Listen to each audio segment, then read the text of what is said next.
My name is Lita and this is Tanya, and we are co-chairs for the Citizens Team for Mukilteo Schools, as well as parents of students in the Mukilteo School District.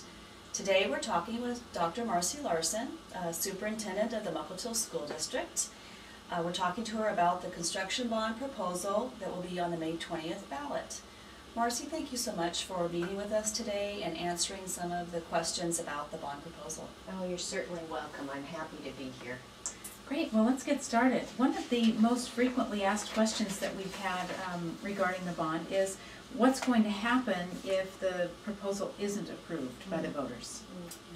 Well, first what you should know is we can only put a bond proposal on the ballot twice in one calendar year.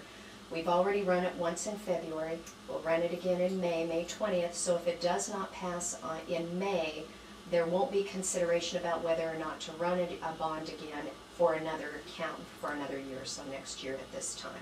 Second, what's important to keep in mind is the growing enrollment isn't going to go away. It will only continue. We've seen all of the construction across the district, and of course we continue to have more students enrolling in our schools. So what we've begun the process of is putting together a district-wide planning committee to take a look at alternatives for accommodating the growth. The makeup of the committee will be a parent from every school in the entire school district, because I would expect this will affect every school in the entire school district. We will also have staff from buildings and experts to help us through the process of looking at alternatives. What would those alternatives be, Marcy?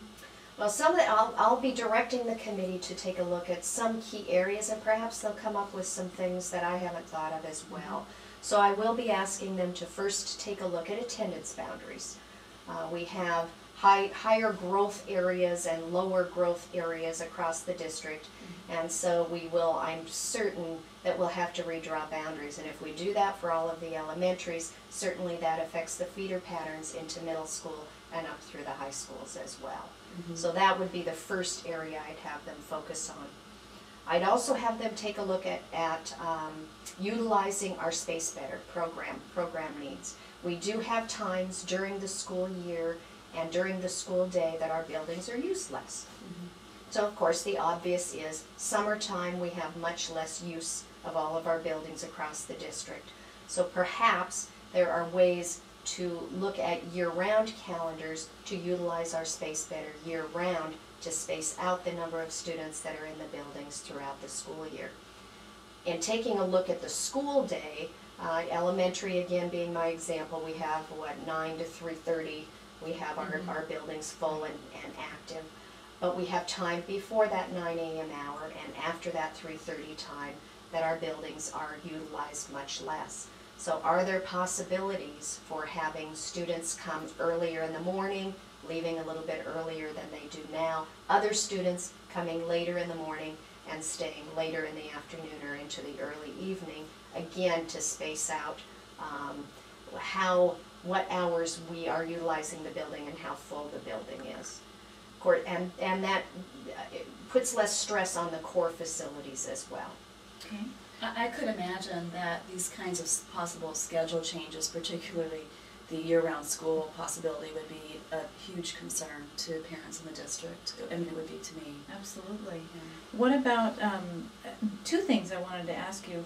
Number one, give us some examples of core facilities, and what about portables? That's been a viable option in the past. Is that something that... Well, core facilities, here I use that term and I assume folks know what I'm talking about, but when you build a building, you build it for a certain number of students, and then you build core facilities to accommodate that exact number. So you build parking lots for that number of staff and families. You build gymnasiums to accommodate certain numbers of sections of kids, lunchroom space, restroom space, playground space, just all of the core libraries, which I know are important to you. You mentioned before library spaces to accommodate a certain number of students. So as we add more students beyond capacity, and that ekes into that portable question too, because that certainly stresses the core facilities.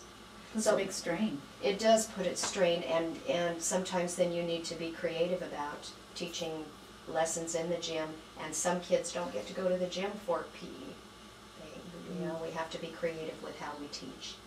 Your second question, though, was about portables. Portables. And of course, we have utilized portables. We do utilize portables in the district now to accommodate growth. But again, that goes back to core facilities, as well as at the elementary level, we have to be careful with how much of the site that we use, because each time we put a portable on the site, we're taking away some of the playground facilities. And, you know, and playground, I guess, could be considered sort of a core facility as well. Makes sense. So we can only put so many portables on a site as well. Well, that's a lot of information. A lot of things will be affected if it doesn't get approved. Yes. Can you tell us, one of the other questions that we've received is, why didn't the district plan ahead for this type of growth? It's an excellent question, and I'm happy to tell you we did plan ahead for this growth, and obviously the voters have approved a bond in the past to build Odyssey Elementary, knowing that we needed the space for some additional students. So that happened 8 years ago, and then 2 years ago, 2006, there was a bond proposal on the ballot, and another elementary building was on that proposal as well. And unfortunately, again, it's that 60% supermajority threshold that we need to meet. And we had about 56% approval. So majority, just not supermajority to pass that bond. So we're back again. You know, we've made some adjustments in between. And perhaps I should mention a couple of those. Some of the adjustments that we've made is for fall of 2008 coming up.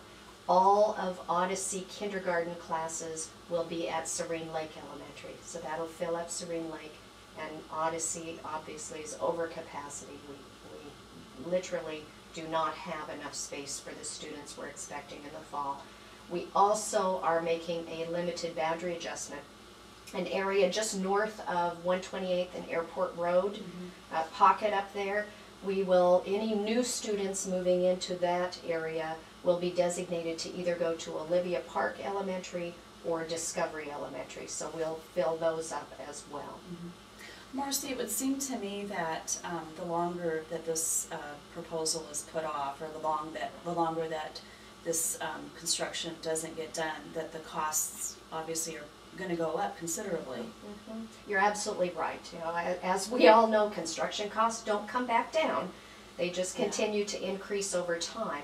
So the longer that any project is delayed, the more expensive the project will be. Another consideration to give some thought to is, if these projects are delayed, it also delays for the future the next slate of projects that need to be attended to. So there's a bit of a domino effect. The next pool that is on the list won't get done even longer. Absolutely.